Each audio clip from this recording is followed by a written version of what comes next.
Alhamdulillahirrahmanirrahim, yang sampai saat ini masih memberikan kita kesempatan, insya Allah dengan nikmat sehat, nikmat lapang yang telah diberikan, kita bisa berkumpul pada kesempatan hari ini dengan niat menuntut ilmu dan bersama-sama belajar.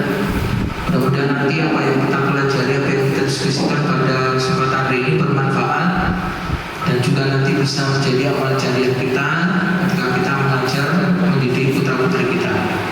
Salawat salam semoga tercurahkan pada junjungan kita Nabi Muhammad sallallahu alaihi wasallam, teriring kepada para keluarga, sahabat, dan kita tentu saja berikutnya hingga akhir zaman. Bapak Ibu sekalian yang saya hormati rahimakumullah, yang pertama saya mengucapkan rasa syukur dan berterima kasih kepada Bapak Ibu sekalian yang telah berkenan meluangkan waktu. Saya sangat yakin ini waktu-waktu yang krusial ya, karena kita tadi sudah melakukan aktivitas mendampingi putra-putri kita kelas 6 dalam rangka TPM menghadapi ASBB. Mudah-mudahan niat dari Bapak Ibu sekalian diberikan balasan yang setimpal, yang diberikan balasan yang lebih oleh Allah SWT. Amin. Baik teman-teman sekalian, langsung saja ya. Ini kegiatan in-house training ini memang terkait dengan ketugasan saya. Bulan kemarin mengikuti diklat, dan salah satu dari follow up diklat itu kami harus mengadakan telaah. Langsung saja ke ini kenal ya ini. Alhamdulillah, terima kasih Doni sudah membantu. Ini kemarin saya juga pertama menentukan waktu karena diskusi dengan Pak Kesang tidak ada titik temu, akhirnya kita jalan sendiri-sendiri. Tidak apa-apa, yang penting semuanya bisa berjalan. Nah, mengambil tema pembelajaran keterampilan proses ini tidak lepas dari kegiatan yang kami lakukan di LPMP beberapa waktu yang lalu, dimulai dengan mengadakan analisis raport mutu yang telah Bapak Ibu isi ya. Mungkin teman-teman yang baru sudah sempat ada yang mengisi. Kita mengisi kemarin beberapa puluh pertanyaan terkait dengan EDS, evaluasi diri sekolah. Nah, dari analisis raport mutu ini kemudian didapatkan beberapa hasil. Jadi kita diminta untuk menganalisis bagian mana yang terlemah dari sekolah kita. Kebetulan saya kemarin menganalisis sekolah kita di Muhammadiyah Projo 1 di komponen SKL. Nah, kebetulan memang ternyata ketika kita membaca rapor mutu itu, induk dari semua kegiatan memang di standar kelulusan. Jadi standar-standar di bawahnya itu ada 3 standar yang lain, yaitu standar proses, standar isi, dan standar kelulusan. Itu adik kandung dari standar kelulusan ini. Nah, memang kita membacanya ternyata dari SKL ini. Nah, output kita nanti ada didasarkan pada standar kelulusan. Melihat ini ada nilai yang dirasa kurang di rapor mutu ini. Di SKL 1.3 lulusan memiliki kompetensi pada dimensi keterampilan ya, dan di subkomponen 1.3.2 ini memiliki keterampilan berpikir dan bertindak produktif. Ini yang nilai yang paling kecil dari hasil rapor mutu atau evaluasi diri sekolah kita tahun yang lalu, tahun yang berjalan. Jadi yang 2021 yang kita isi awal kemarin. Nah, dari hasil analisis rapor ini kemudian kita telah lagi bagaimana solusinya, bagaimana mencari solusi agar nilai yang kurang ini diharapkan tahun depan akan meningkat. Nah, ditemukan kondisi di mana ternyata penyebab dari keterampilan berpikir dan bertindak produktif dari siswa kita belum begitu memuaskan, karena kemampuan guru dalam menerapkan pembelajaran keterampilan proses belum begitu maksimal. Nah, karena itu saya kemudian memutuskan untuk mengambil kegiatan ini, yaitu in-house training. Jadi diharapkan dari kegiatan ini nanti teman-teman semua nanti kita bersama nanti bisa menelaah, bisa mempersiapkan bagaimana merancang satu pembelajaran keterampilan proses. Baik, langsung kita mulai.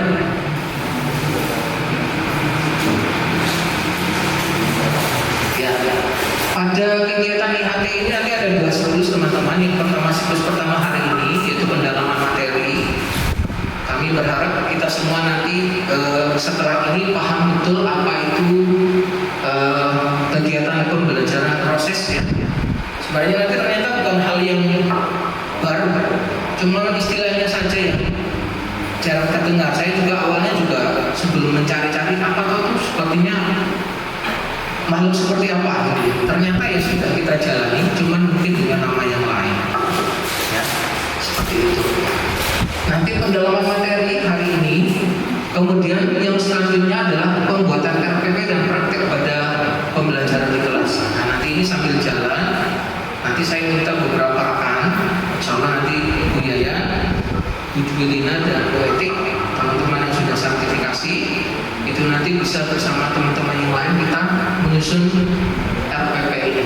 RPP yang berdasarkan pada pendekatan pembelajaran proses, keterampilan pembelajaran proses. Nanti setelah itu mungkin ada 2-3 teman ya, yang akan saya minta untuk praktek di kelas. Ini juga waktunya juga masih kita lihat perkembangan ke depan. Nanti kita harapkan nanti teman-teman bisa mempraktekkan ini. Ya, mudah-mudahan teman-teman bersedia ya.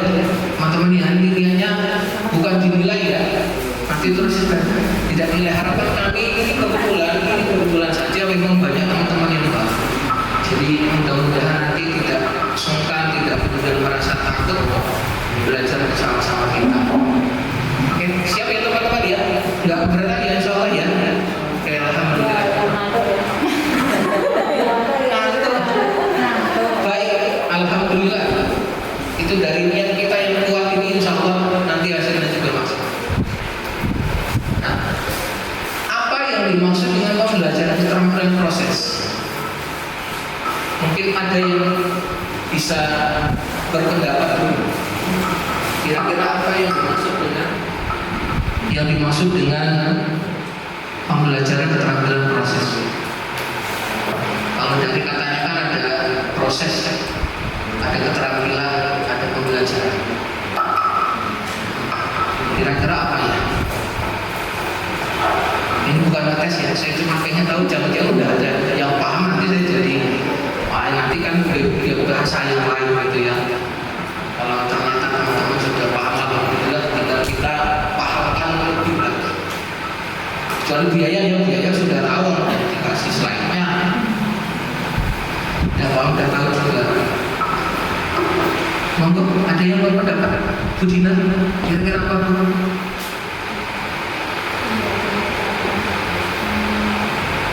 Kegiatan belajar mengajar, ya sebenarnya adalah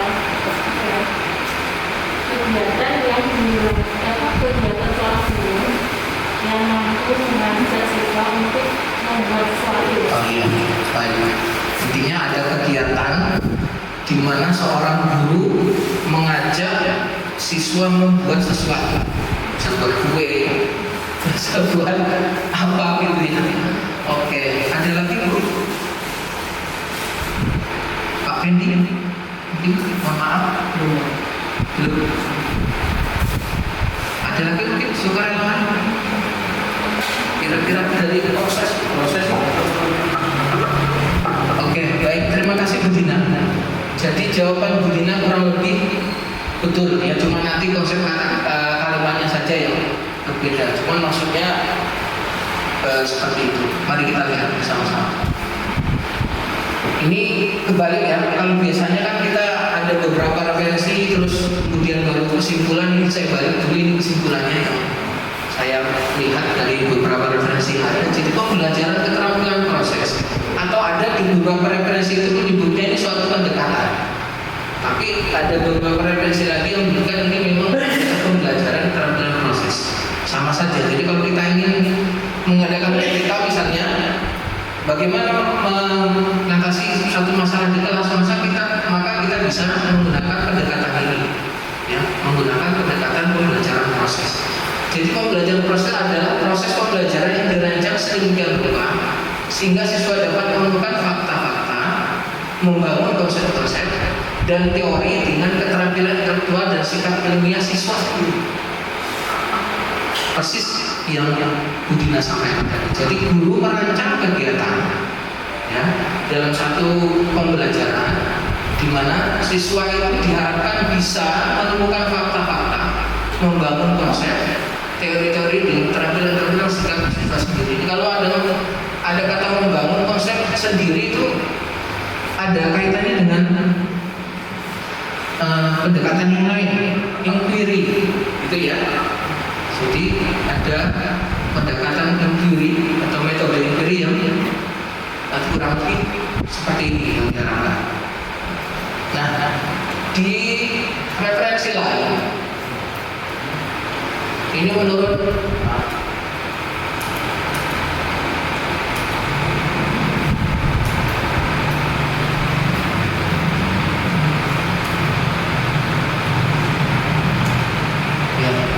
pendapat lain menurut asisten, ini pendekatan keterampilan proses adalah pendekatan pembelajaran yang meningkatkan proses belajar, aktivitas, dan kreativitas peserta didik dalam memperoleh pengetahuan, keterampilan, nilai sikap, serta menerapkan dalam kehidupan sehari-hari.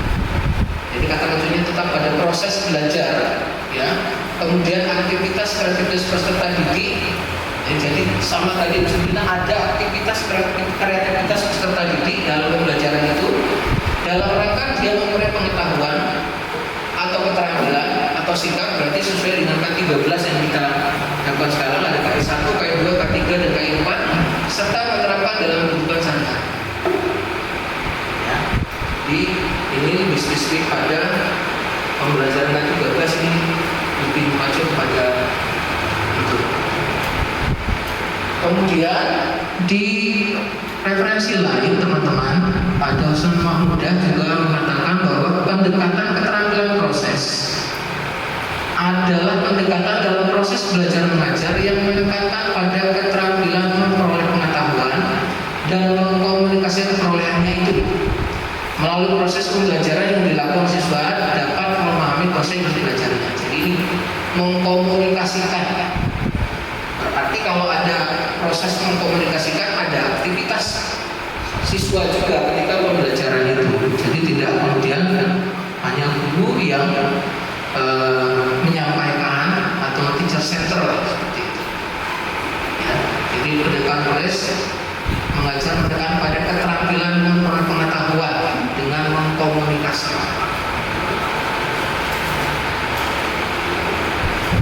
Ada satu lagi teman-teman, jadi pemahaman tentang standar tentang keterampilan proses adalah pendekatan belajar yang mengembangkan keterampilan memproseskan perolehan.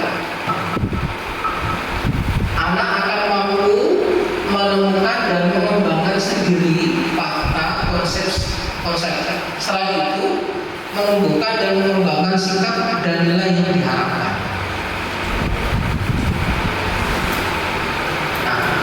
Dari beberapa teori tadi bisa kita simpulkan bahwa yang dimaksud dengan pembelajaran keterampilan proses itu adalah pembelajaran, ya, yang disusun, yang disiapkan oleh kita para guru dengan merencanakan aktivitas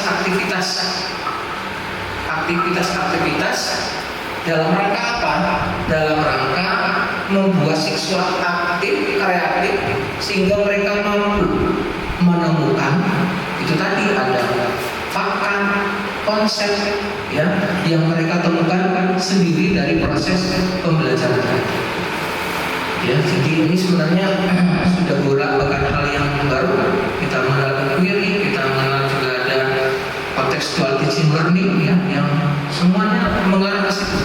Jadi kita memberikan pengalaman ke anak, mereka mencari sendiri, kemudian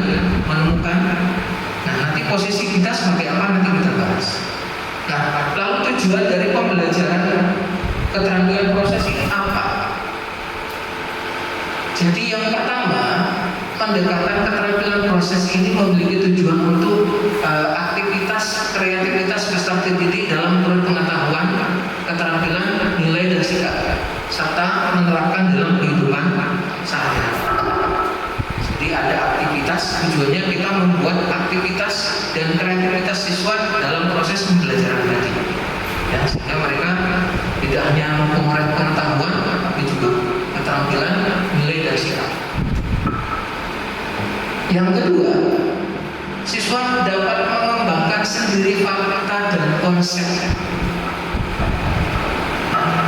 Jadi siswa itu nanti bisa mengembangkan sendiri fakta dan konsep yang diberikan oleh guru yang diinginkan dalam tujuan pembelajaran yang kita berikan ke siswa. Nah, yang selanjutnya menumbuhkan dan mengembangkan sikap dan nilai yang diharapkan. Ini terkait dengan 4 penilaian yang kita berikan ke siswa, jadi tidak hanya pengetahuan, tapi juga keterampilan dan sikap, nilai dan sifat. Nah, ini tujuan dari keterampilan pembelajaran proses. Ada beberapa tujuan lain yang kita bisa cari, ya. Jadi intinya sebenarnya sama, ini cuma ada yang lebih detail lagi menyampaikan. Yang pertama adalah meningkatkan motivasi hasil belajar siswa, kemudian menuntaskan hasil belajar secara serentak melalui keterampilan produk, proses, dan keterampilan kinerja. Selanjutnya juga menemukan dan membangun sendiri konsepsi serta dapat mendefinisikan secara benar untuk terjadi miskonsepsi. Ini kalau kita teman-teman yang kuliah dulu pernah, kita diminta untuk menemukan miskonsepsi dalam konsep atau teori yang kita berikan ke anak. Jadi kalau kita tidak hati-hati dalam memberikan materi, bisa jadi nanti terjadi miskonsepsi. Artinya anak memahami berbeda dari apa yang kita harapkan ketika kita memberikan materi. Nah, ini dengan keterampilan proses ini kita bisa meminimalkan hal itu terjadi, karena ada proses memahamkan anak dulu dalam kegiatan-kegiatan yang kita berikan. Dan selanjutnya tujuan dari pembelajaran keterampilan proses ini juga lebih memperdalam konsep, ya. Jadi nanti untuk memperdalam konsep, pengertian dan fakta yang dipelajari oleh siswa. Yang selanjutnya juga bisa mengembangkan pengetahuan teori atau konsep dengan kenyataan dalam kehidupan masyarakat. Kembali kontekstual teaching learning. Jadi ketika kita, apalagi anak SD, ya, ketika kita memberikan materi, kita harus menghubungkan materi tersebut dengan real kehidupan realita siswa kita dalam kehidupan sehari-hari. Jangan sampai ada konsep yang anak-anak tidak paham. Ya, hati-hati. Kita kadang menyampaikan kata-kata yang apa ya? Mungkin menurut kita anak-anak paham, tetapi ternyata mereka tidak kenal kosakata itu. Ya. Jadi jangan sampai menutup diri, anak-anak takut bertanya. Baik, teman-teman sekalian, yang selanjutnya melatih keterampilan berpikir logis dalam memecahkan berbagai masalah. Nah, kalau kita lihat dari tujuan-tujuan tadi bermuara pada satu tujuan sama, ya, seperti yang kita lihat dari teorinya tadi, pemahamannya tadi, bahwa memang pembelajaran keterampilan proses ini itu mengacu bagaimana kita membuat kelas kita nanti itu penuh dengan aktivitas, ya, yang kita buat sejak awal, sehingga nanti anak-anak sudah sejak awal nanti sudah paham ini konsepnya apa yang kita berikan. Nanti kita bareng-bareng lebih ke RPP ini lebih pada dasar teori dulu. Anak-anak paham, anak-anak tahu TP gitu, ya, bagaimana materi yang kita berikan. Oke, kita sekarang lebih menukik pada langkah-langkahnya. Nanti kita akan lebih jelas lagi setelah tadi paham konsepnya, kita paham juga tujuannya. Sekarang kita akan lebih memahami bagaimana mengaplikasikan pendekatan tadi dalam persiapan pembelajaran kita. Ya, dalam hal ini adalah perencanaan pembelajaran atau RPP. Nah, yang pertama, ini saya mengambil konsep yang general dari RPP ya. Jadi jangan terpaku. Nanti mesti kan selama ini kita akan bertanya apa mau RPP yang daring atau luring, mau RPP satu lembar atau banyak lembar. Sebenarnya kalau teman-teman melihat itu bagaimana RPP itu tetap ada 3 komponen yang harus ada. Ya, walaupun Mas Menteri kemarin memperpendek ya sajian RPP, tapi tetap saja ketika kita membuat RPP satu lembar itu kita harus menyiapkan lembaran-lembaran lain sebagai pelengkap, LKPD-nya, instrumen penilaiannya, materinya. Artinya sama saja yang disajikan juga harus seperti itu. Nah, dalam RPP yang pertama tentu saja akan ada pendahuluan. Nah, itu ada kata pemanasan di situ. Artinya ketika kita mau melaksanakan pembelajaran ada aktivitas persiapan terlebih dahulu. Apa itu? Pada bagian pendahuluan ini, kalau teman-teman lihat ini pasti ini bukan hal yang baru, itu contoh. Ya. Pada bagian ini yang pertama, guru membuat pemulasan atau pengumpulan bahan yang pernah dialami peserta didik yang ada hubungannya dengan bahan yang diajarkan. Bukan hal yang baru ya. Namanya apa? Persepsi. Jadi di mana-mana itu persepsi harus ada momennya apa, walaupun RPP dulu harus tertulis persepsi, sekarang nggak ada tertulisan persepsi. Tujuan pembelajaran, langsung tujuan, langsung kegiatan, langsung kemudian penilaian. Tapi kan kita harus memunculkan ini, walaupun tidak munculkan harus kita sajikan. Persepsi dulu. Saya mengajar tentang misalnya siklus air. Kan tidak mungkin saya langsung menayangkan slide siklus air ini. Nanti yang pertama nanti ada air, penguapan air oleh matahari sebagainya, langsung itu apa? Jadi ada materi sebelumnya yang harus kita sampaikan ke anak untuk menjadikan anak masuk ke gerbang, masuk ke ruangan materi yang akan kita sajikan ke anak. Kalau mau mengajarkan pecahan berarti apa dulu yang diajarkan materi sebelumnya? Kita masuk materi pecahan, itu materi apa ya? Dinamo senggol sedikit supaya anak tidak kaget masuk ke materi pecahan.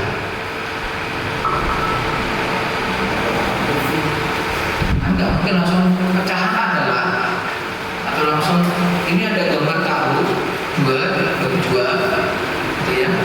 Terus yang ini separuh itu setengah. Jadi sebelum itu apa yang dinamo simbol kanan sebelum kerja? Ya, bilangan bulan. Jadi bukan berarti kita terus mengajarkan bilangan bulan dari awal, tidak. Yang disimbol sedikit, wah ingat. Ya, atau misalnya kalau bahasa Indonesia apa biaya bulannya? Mengajarkan apa? Yang perlu senggol-senggolan. Apa? Mungkin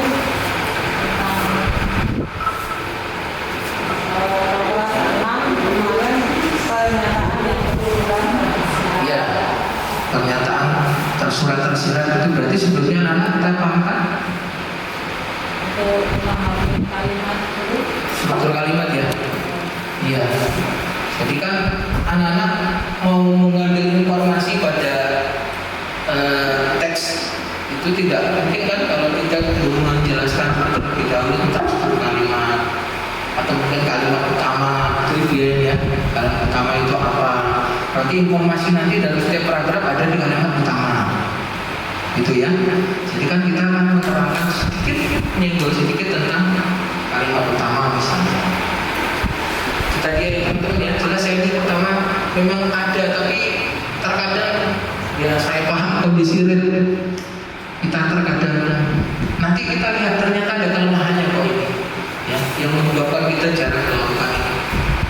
Selanjutnya guru mengarahkan peserta didik dengan mengajukan pertanyaan, pendapat, saran, menunjukkan gambar atau benda lain yang tidak sekarang. Sekali lagi kita harus menyajikan materi itu real ke anak-anak. Ya, namanya media itu kan menghadirkan bisa yang tidak nyata menjadi nyata, sesuatu yang ukurannya besar bisa masuk ke kelas gitu kan. Kalau menghadirkan gajah kan, ya yang gambar gajah yang lainnya. Ini perlu kita tunjukkan ke anak-anak. Bisa gambar, bisa pertanyaan. Ya. Jadi sebelum masuk ke materi, kita memberikan beberapa pertanyaan. Kalau tadi nyenggol materinya itu, ya kita sampaikan sedikit. Ini juga bisa dengan memberikan pertanyaan sebelum masuk ke materi yang kita berikan. Jadi sudah paham dulu. Artinya, saya mau belajar tentang ini ya sekarang. Dan siap juga sudah tahu. Ya, makanya ketika teman-teman mengajar perlu memberikan tujuan pembelajaran supaya tujuan pembelajaran yang pertama memang harus dibacakan tekstual. Kemarin ada teman yang tanya, apa saya harus tanya, saya harus membaca tekstual? Iya. Baru setelah itu disampaikan kembali dengan bahasa yang lebih simpel dan bisa dipahami anak. Karena anak kita menyampaikan tujuan yang tekstual itu siswa mampu bla bla bla juga belum tentu paham kan. Nah, anak-anak hari ini kita belajar ini Bapak harap dengan belajar ini nanti anak-anak bisa daripada berbeda dengan ada tujuan belajar. Oke, yang pertama ini di bagian pendahuluan pemanasan kita harus menyiapkan kegiatan untuk membuka cakrawala, membuka wawasan anak-anak tentang materi yang akan kita berikan. Itu penting, jangan sampai langsung yuk sekarang buka halaman sekian kita akan belajar tentang ini, yaitu realita yang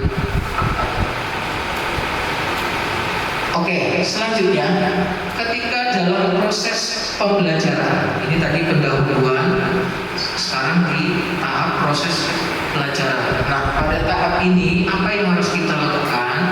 Yang pertama, menjelaskan bahan pelajaran yang diikuti peragaan, demonstrasi, gambar, model bagan yang sesuai dengan keperluan. Pembelajaran daring ini membuat kita semakin sadar ya, kalau ternyata kita memang harus bekerja ekstra ketika menyajikan materi. Tidak cukup dengan menyampaikan secara lisan di depan virtual meeting tanpa ada bantuan apa-apa. Coba 30 menit aja kita virtual meeting, nggak ada PowerPoint, nggak ada, kira-kira gimana? Mati kameranya nanti semua kita nggak tahu tinggal kemana. Tapi itu yang pertama, kita akan menyiapkan dulu, berarti kan ya, saya nanti menyiapkan gambar, menyiapkan apa, tidak sekarang kan anak-anak tidak seperti kita dulu ya. Nyari bahan itu harus fotokopi, harus disalin di gambar, karena tinggal cari ya. Dulu ketika belum ada LCD juga ya Pak Udin, ajar nggak pakai LCD ya, harus digambar. Kemudian guru merumuskan hasil. Yang kedua, pengamatan dengan merinci, mengelompokkan, mengklasifikasikan materi pembelajaran diserap dari kegiatan pengamatan terhadap bahan pelajaran. Saya tadi menyiapkan ini kita mau memakai media apa, kemudian kita merinci, ya, mengklasifikasikan materi pelajaran yang diserap dari kegiatan pengamatan bahan pelajaran. Yang ketiga, selanjutnya guru menafsirkan hasil pengelompokan itu dengan menunjukkan sifat, hal, peristiwa yang tertentu pada tiap-tiap kelompok. Jadi maksudnya begini, saya sangat yakin teman-teman dipahami. Jadi kita mau mengajar materi apa, materinya itu tentang apa, nah kita kelompokkan. Ya, jadi maksudnya dalam materi yang sudah kita siapkan tadi, yang terkait dengan persepsi yang telah kita persiapkan ke anak-anak itu nanti nyambung, ya, dari kegiatan sebelumnya pada keadaan atau peristiwa yang baru atau berbeda. Nah, ini yang selanjutnya, ini lebih jauh lagi ya. Kalau kita biasanya setelah melaksanakan pembelajaran ada satu kegiatan penelitian ya. Nah, jadi kan kita mesti, kalau dulu ketika masih luring itu teman-teman sering paralel ketemu itu secara tidak langsung kita ngomong kendalanya di kelas apa. Oh, kelas saya ini matematika Ustaz Budina sama teman-teman yang lain yang background matematika atau bahasa Indonesia itu bisa dikembangkan dengan mengadakan penelitian tindakan kelas. Ya. Jadi percobaan sumbernya masalah yang diterselesaikan dengan memberikan hasil kegiatan pada orang lain dengan diskusi, ya, ceramah atau mengarang dan lain-lainnya. Nah, ini juga bisa diartikan dalam beberapa materi juga kita bisa, mungkin untuk anak kelas 5-6 bisa ini ada materi yang meminta ada tindak lanjut proyek yang meminta anak-anak untuk membuat diskusi atau membuat proyek yang terkait dengan materi yang ini pada tindak lanjut ya, pada tindak lanjut. Oke, sampai di sini mungkin ada ditanyakan teman-teman. Kalau ada yang belum paham malah disyukuri ya. Berarti kita nanti harus praktek. Kalau tanya saya udah paham belum, mungkin sama, saya juga masih belajar. Cuman kebetulan saya lebih dulu membaca. Nah, saya simpulkan dari yang saya sampaikan tadi bahwa secara umum disimpulkan tadi dari beberapa proses sebenarnya bukan hal yang baru. Jadi di pendahuluan ada proses persepsi, mempersiapkan pembelajaran dan lain-lain. Di kegiatan ini sampai dengan tindak lanjut itu ada proses kegiatan yang nyambung ya. Artinya dari kegiatan awal sampai dengan akhir tindak lanjut itu nyambung. Dan itu ada aktivitas yang bertujuan pada tujuan pembelajaran yang kita konsep awal apa, gitu ya. Nah, nanti ketika menyusun RPP tetap kita harus konsep pasti dulu tujuan pembelajaran. Nah, nanti akan terlihat dari hasilnya sesuai tidak dengan tujuan pembelajaran.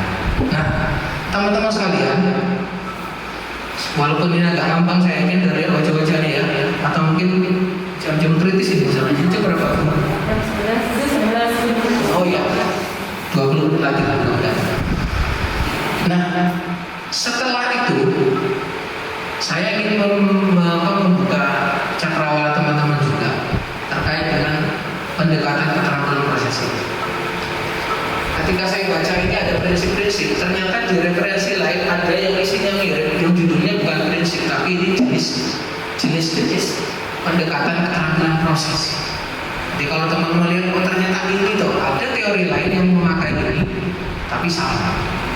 Ya, oke. Prinsip-prinsip penerapan pendekatan keterampilan proses ini harus kita pegang dalam kegiatan nanti di kelas. Ini harus kita sampaikan ke anak. Ini yang harus kita jadikan dasar ketika menyusun tujuan pembelajaran. Ada 10. Yang pertama itu adalah kemampuan mengamati. Oh, itu toh. Ada juga toh kegiatan yang awalnya mengamati. Jadi prinsipnya yang pertama adalah ada kegiatan yang membuat anak bisa mengasah kemampuan mengamati, atau kegiatan yang kita berikan di kelas anak-anak mengamati. Yang kedua, menghitung. Jelas dari ada hitung-hitungan real ya. Kemudian kemampuan mengukur, kemampuan mengklasifikasikan, kemudian kemampuan menemukan hubungan, ya. Kemudian ada kemampuan membuat prediksi, kemampuan melaksanakan meneliti, kemampuan mengumpulkan dan menganalisis data, kemampuan menginterpretasi data, dan yang terakhir kemampuan menyampaikan hasil. Ya. Kalau kita lihat ini serupa dengan pembelajaran saintifik ya, kan akhirnya juga ada proses mengamati, mengkonfirmasi, sampai dengan menyajikan data. Nah, artinya intinya prinsipnya ini yang harus kita lakukan ketika kita nanti mendesain satu pembelajaran keterampilan proses. Oke, selanjutnya kita akan coba bahas. Tadi kita sudah paham apa itu konsep, ada kata proses, keterampilan proses, kemudian langkah-langkahnya di pembelajaran apa, lalu prinsipnya apa. Nah, ada beberapa referensi juga yang menyampaikan ternyata keterampilan proses ini memiliki keunggulan. Keunggulan yang pertama, ada siswa terlibat langsung dengan objek yang sedang dipelajari sehingga mempermudah pemahaman siswa terhadap materi pelajaran. Jelas ya, jelas ya anak-anak, jelas ya teman-teman. Jadi siswa akan terlibat langsung karena kita sejak awal sudah mendesain pembelajaran itu. Siswa ada kegiatan-kegiatan yang membuat siswa aktif dan kreatif di kelas, sehingga mempermudah pemahaman siswa terhadap materi pelajaran. Yang kedua, kerjanya siswa menemukan sendiri konsep. Tapi saya ingin meluruskan pemahaman kita dengan menemukan sendiri. Tapi saya ingin teman-teman sepakat bahwa menemukan sendiri bukan berarti kemudian kita memberikan pertanyaan yang sulit-sulit, yang akhirnya membuat anak-anak bukannya semangat untuk mencari, tapi malah putus asa karena nggak benar-benar kok jawabanku ini salah. Jadi artinya dari kegiatan awal tadi ketika guru memberikan pertanyaan juga harus didesain. Makanya perlu persiapan ketika kita mau memberikan pertanyaan. Ya, walaupun yang sudah terbiasa langsung keluar gitu ya. Nanti pokoknya jalan nanti lah apa nanti yang saya tanyakan nanti sambil jalan bisa. Tapi kan lebih baik kalau kita siapkan. Jadi menemukan sendiri konsep yang dipelajari, melatih siswa untuk berpikir lebih kritis. Nggak ada spasinya tuh. Oke. Selanjutnya melatih siswa untuk bertanya, terlibat aktif dalam pembelajaran. Jelas. Ini kelebihannya. Nah, yang selanjutnya mendorong siswa untuk menemukan konsep-konsep baru. Dan yang selanjutnya memberikan kesempatan kepada siswa untuk belajar menggunakan metode ilmiah. Kalau teman-teman mengajar sudah mulai dengan memberikan pertanyaan, memancing anak-anak untuk menjawab. Ketika menjawab nanti diberikan ujian kalau dia betul, kemudian kalau salah diberikan diberikan clue. Oh itu kurang suka kalau ini, nanti dia semangat menjawab, temannya yang lain ikut menjawab. Kemudian kalau anak-anak sudah menjawab benar, teman-teman berikan penguatan, terus bareng-bareng kita memberikan kesimpulan jawaban yang benar dari pertanyaan kita tadi itu sudah menggunakan metode ilmiah. Ada proses eksplorasi, elaborasi dan konfirmasi. Dan pertanyaan harus hati-hati ya teman-teman, kita memberikan pertanyaan dengan kalimat yang sangat mudah dipahami. Oke. Selanjutnya tadi ada kelebihan, ternyata ada kelemahannya juga. Ini walaupun menurut saya ini kelemahan yang menjadi kelemahan, tapi sebenarnya tidak menjadi kelemahan juga. Tapi ini mungkin kenyataannya saya sepakat, saya tulis di sini karena saya tidak setuju yang real terjadi. Yang pertama, memerlukan waktu sehingga sulit untuk menyelesaikan bahan pengajaran yang diterapkan dalam guru-guru. Ini masalah riset kita sejak zaman dulu. Mengajar materi dengan mengajar sesuai dengan yang diharapkan itu memang Coba bayangkan kalau mengajar setiap hari seperti ini, itu ya, harus menyiapkan bahannya. Walaupun alhamdulillah saya merasakan sendiri untuk pembelajaran daring ini ada lebih waktu yang senggang untuk menyiapkan. Mau nggak mau masalah menyiapkan apa bahannya, mengajar apa nanti, materinya apa, terbantu dengan video-video yang kita buat itu juga. Jadi ini menurut beberapa pendapat bahwa kekurangannya dari pendekatan ini atau pembelajaran ini adalah memang butuh waktu untuk menyiapkan. Jelas tadi ya, kita harus siapkan bahannya, harus ditelaah juga materinya, kira-kira materi sebelumnya apa, sampai nanti pada tindak lanjut ada proyek yang harus dibuat anak-anak misalnya, ada soal yang harus dikerjakan anak-anak misalnya, dan sebagainya. Memiliki fasilitas yang cukup baik dan lengkap sehingga tidak semua, maksudnya begini, ini perlu butuh fasilitas yang cukup dan baik sih. Kalau kita insya Allah sudah, sekolah kita insya Allah sudah, ya kita sudah punya sumber belajar yang memadai, ya tinggal kita mau atau tidak. Ini kelemahannya. Jadi yang pertama waktu, yang kedua perlu fasilitas yang baik yang mendukung pembelajaran. Nah, tetapi ada solusi dari kelemahan yang menurut beberapa pendapat tadi.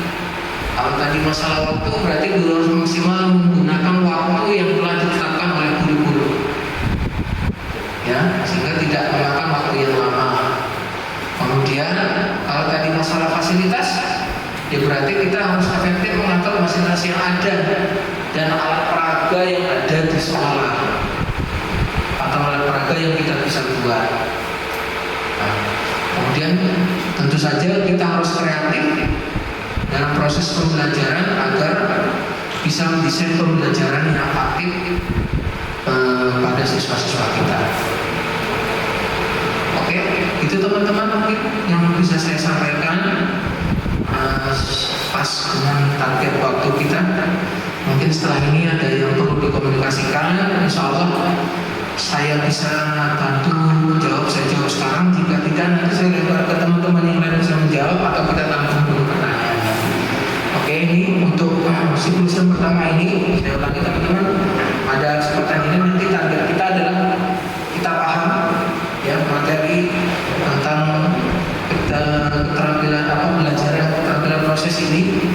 Nanti setelah itu nanti kita bareng-bareng akan menyusun rencana pembelajaran. Ini ada lupa ini presentasinya. Ada, saya harap nanti yang hadir ini nanti akan minimal bisa membuat satu RPP pembelajaran. Ya, siap ya teman-teman ya. Nanti dari beberapa teman random atau nanti sukarelawan.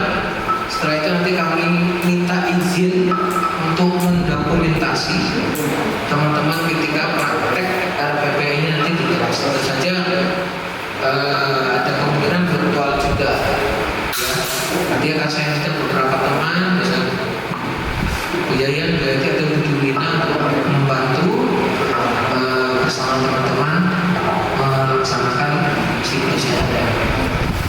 Demikian teman-teman, mohon maaf kalau ada kesalahan kekurangan. Saya tutup dulu, saya kembalikan dulu ke Bu Yayan. Nanti kalau ada pertanyaan akan kita bahas. Kalau tidak, alhamdulillah saya cukupkan. Terima kasih, mohon maaf. Sekali lagi terima kasih untuk peserta teman-teman, hadiran teman-teman. Mudah-mudahan niat teman-teman dan juga pengorbanan waktu teman-teman mengikuti kegiatan ini diberikan balasan yang lebih oleh Allah Subhanahu wa Ta'ala. Sekian, terima kasih. Assalamualaikum warahmatullahi wabarakatuh. Teman-teman, kita beri tepuk tangan aplaus untuk Pak Sandi. Alhamdulillah, penyajian materi dari Pak Sandi sudah selesai dan Pak Sandi ternyata apa yang saya butuhkan itu sudah disampaikan oleh Pak Sandi. Alhamdulillah. Kemarin jadi pas supervisi yang pertama kemarin dengan Bu Hindur, kebetulan saya juga menyampaikan seperti ini dengan proses keterampilan proses, dan nanti kan juga mau tanya ya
pembelajaran kan ini insya Allah lebih mudah ya melaksanakan karena anak-anak bisa aktif gitu. Nah saya tuh kemarin kesulitan, mengalami kesulitan tuh dalam kalau pembelajaran daring itu memancing anak-anak untuk aktif karena hanya itu saja yang anak-anak yang mau aktif dalam pembelajaran. Itu mungkin Pak Sandi bisa memberikan masukan atau mungkin ada teman-teman yang lain, nggak apa-apa. Kemudian yang kedua, kalau ini saya pengen ada pembelajaran kan kalau supaya anak-anak menemukan konsep, fakta-fakta dan lain itu kan bisa tidak harus sendiri, Pak, bisa diskusi dengan teman. Nah, kalau di pembelajaran yang melalui Zoom meeting atau Google Meet itu strateginya gimana supaya nggak usah pakai breakout room atau maksudnya tampil bersama gitu untuk diskusi kelompok itu, mungkin Pak Sandi punya pengalaman bagaimana solusinya. Ini Bu Yayan nggak janjian tanya, artinya janjian tanya. Tapi alhamdulillah ini yang ditanyakan itu saya mengalami. Ya, jadi saya share ya, tapi belum tentu jawaban saya ini betul ya teman-teman ya. Karena begini, jadi betul yang Bu Yayan sampaikan, kendala kita selama pembelajaran daring saya 2 kali awal mengadakan virtual itu sampai berpikir, wah kalau gini terus sedih gitu ya. Sedihnya itu kenapa? Kalau dulu kan 35 menit, 40 menit Zoom meeting itu ngomong, coba Mas, misalnya Mbak Sevi atau Mas Fauzan, tolong dijawab. Pak, kalau di kelas saja kan ada anak yang begitu jawab biasa ya dari gurunya. Ini kan nggak ketemu, wah nggak tahu ya Pak, belum baca Pak, gitu. Gitu. Saya sampai wah kalau marah juga nggak mungkin karena itu di belakang kan ada ibunya itu nemenin lah, tambah lagi waduh. Nah itu memang kendalanya ketika kita bertanya nggak dijawab, akhirnya kita jawab sendiri tuh jadinya karena terlalu lama nunggu. Nah seiring dengan waktu berjalan saya menemukan, dan ini saya lihat ada teman yang juga praktek, itu Pak Andra kemarin ketika saya supervisi ternyata praktek sama walaupun tidak persis yang saya lakukan.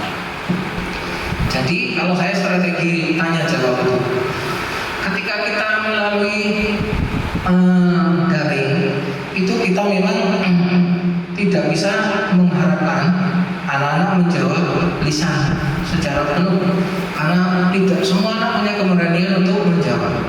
Makanya bayar tadi 1-2 itu aja yang jawab. Hanya tanpa kita lihat screen juga kan tahu yang jawab siapa. Oh itu yang jawab, gitu. Oh itu yang jawab. Atau nanti ketika terpaksa nggak ada yang jawab, nanti kita tunjuk dia yang jawab, gitu kan? Nah, saya punya strategi bagaimana ketika pertanyaan kita berikan, anak tidak harus menjawab dengan kalimat. Gimana caranya? Pakai apa? Hah? Pakai? Pesan di bawah, boleh, betul. Ditulis jawabannya di bawah. Apa? Nah, orang itu ada juga, akhirnya nggak ada yang ngetik juga, malah gojek sama temannya, nggak apa-apa pakai itu. Eman itu atau malah layarnya dicoret-coret. Gitu. Harus sabar. Ada yang ternyata menyenangkan buat anak-anakku, memakai emot yang ada di situ. Ada jempol. Atau dengan bahasa Pak Andra itu sebenarnya gini begitu. Yo yang jawab. Nah memang kita harus sekali lagi merancang pertanyaan itu yang pendek, yang jawabannya pendek. Bisa iya tidak, setuju tidak, atau jawaban pendek. Kalau jawaban yang panjang ya gimana caranya supaya pendek-pendek dulu jawabannya. Jadi kalau saya gitu anak, ya yang setuju atau bisa tunjuk jari atau pakai emot jempol atau emot apa, yang setuju ini yang ini, yang setuju ini, gitu. Yang tidak setuju ini. Kira-kira air itu di bumi itu air itu bisa habis nggak tahu? Kan kalau pertanyaan gini, mengapa air di bumi tidak bisa habis? Jawabannya kan karena ada siklus air. Apa itu siklus pertanyaan panjang ya. Karena kalau saya berikan pertanyaan itu, saya tunggu 2 jam juga nggak ada yang jawab. Hanya saya pecah-pecah pertanyaannya. Apa bisa air di bumi ini habis? Yang setuju habis, yang setuju tidak, yang setuju habis beri jempolnya. Saya jempol di bawah. Atau silakan yang mau jawab, boleh dibuka mic-nya. Setuju gitu aja. Hanya ada yang bilang setuju, habis, gitu kan. Nah terus dirancang lagi, mengapa habis? Nah, tak ada yang sudah tahu materinya langsung gitu ini karena ada siklus air Pak, terus selesai pertanyaannya gitu. Sudah terjawab. Nah kalau saya gitu Bu ya, jadi kode dengan merancang pertanyaan beda-beda dan memang apa ya, ada beberapa anak itu yang memang betul-betul nggak mau menjawab itu ya 1-2 itu nantilah kita pikirkan gitu bagaimana harusnya. Tapi kalau keseluruhan dan kita memang harus mengenal ada beberapa macam di kelas ya yang tahu gitu. Nah itu dimanfaatkan untuk membuat teman-temannya juga bersuara. Kalau saya malah ada tahu sana ada siapa ibu dan sebagainya itu malah saya manfaatkan. Jawab itu baik ini betul ya sama Pak ini coba ya ulangi. Atau coba tanya temannya, coba temannya siapa yang bertanya. Dia yang tanya akhirnya tanya temannya. Jadi kita terus yang tanya juga ya. Jadi ada diskusi juga harus ada interaksi antar siswa ya. Jadi ketika ada pertanyaan itu tidak selalu kita yang bertanya, nanti minta siswa yang bertanya. Itu mungkin pengalaman saya dan sejauh ini saya agak sedikit terbantu dengan pembelajaran tanya jawab. Yang kemarin terakhir itu saya mengajukan pertanyaan anak-anak, saya minta menyiapkan kertas dan spidol. Jadi setiap jawaban itu mereka tulis seperti dilihatkan di kamera, dan walaupun itu ketika kita presentasi juga harus ditutup dulu ketika melihat ya. Jadi ya harus kalau pakai zoom harus lihat di bawah terus kita lihat jawabannya. Tapi kan kita tidak juga kehilangan strategi. Anak-anak juga nggak tahu kalau kita nggak bisa lihat mereka semua.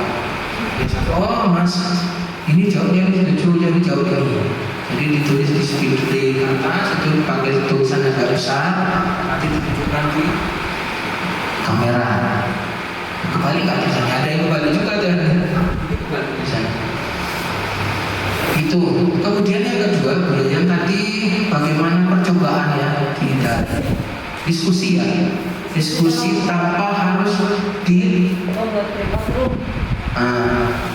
membuat breakout room. Nah itu saya enggak ini bisa ya breakout room ya, bisa ya. Bisa. Saya juga belum pernah.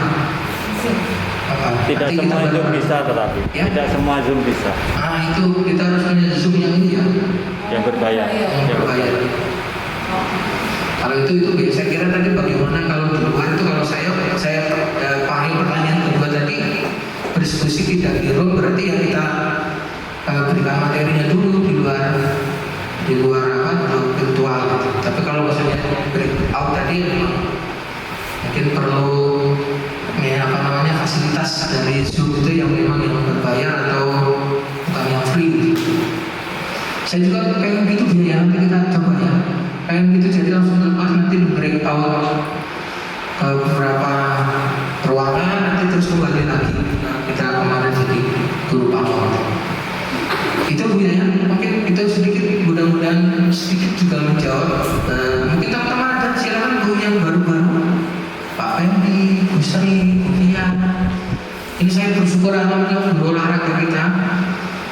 Saya supervisi Pak Ipin itu alhamdulillah bagus. Artinya selama ini kan ada stigma kalau guru olahraga kalau mengajar teori itu kurang bagus. Ternyata alhamdulillah bagus. Saya kan juga dunia yang bagus nggak kurang bagus. Alhamdulillah. Jadi kan memang kita memang harus siap kondisi daring ini ternyata membuat guru olahraga mau nggak mau kan. Nah kalau misalnya murid kan ya terbantu ada kegiatan di luar, walaupun tetap ada persiapan. Oke, adakah teman-teman yang mau bertanya? Saya kembali ke dulu ya. Oh, ada yang menyambung. Ya, terima kasih Pak Sandi sudah memberikan jawaban, dan mungkin ini ada beberapa alternatif untuk mengaktifkan siswa. Ya, mungkin ada teman-teman lain mau memberikan pertanyaan, ini waktu sudah berhenti 1 menit. Tidak ada. Terus untuk rencana pembuatan RPP-nya gimana Pak? Ya, Sandi praktiknya. nanti dikasih saya. Oh ya, berarti ini cukup baru materinya saja ya. Oke. Ini Atau kalau misalnya teman-teman coba gitu sambil jalan ini bisa ya teman-teman ya. Nanti sambil diskusikan itu grup itu baru saya dan Pak Pendi yang berkomentar itu di grup itu. Tolong nanti kita hidupkan artinya mungkin kalau saya tolong teman-teman nanti setelah ini nanti dicoba siapkan sampai RPP saja.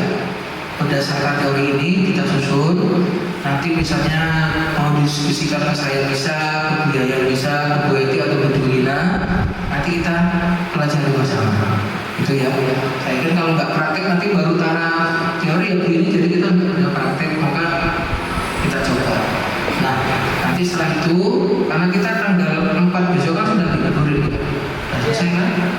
Nah itu, tapi tidak apa-apa, kita coba buat dulu. Nah, kita lihat nanti kondisinya seperti apa. terima kasih. Mungkin biar langsung praktek, kalau di kelompok supervisinya saya praktekin aja nggak apa ya?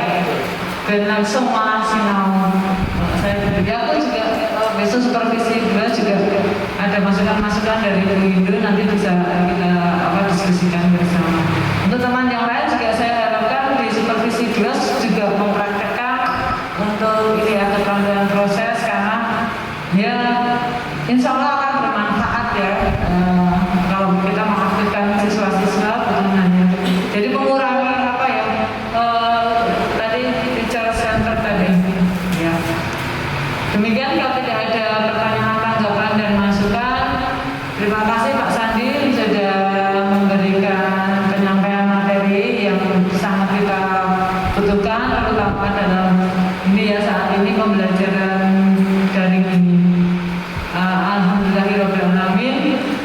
Teman-teman, mari kita tutup acara pada hari ini dengan membaca hamdalah. Alhamdulillahirobbilalamin. Dari saya sampaikan terima kasih dan permohonan maaf atas semua kekurangan dan kesalahan dari saya. Wassalamualaikum warahmatullahi wabarakatuh. Terima kasih teman-teman ya. Terima kasih teman-teman. Nanti konsumsinya silakan di belakang sana. Ini sebenarnya ada tadi informasi konsep juga. Tapi harus dimakan sekarang lah. Menyusul ya. Siap.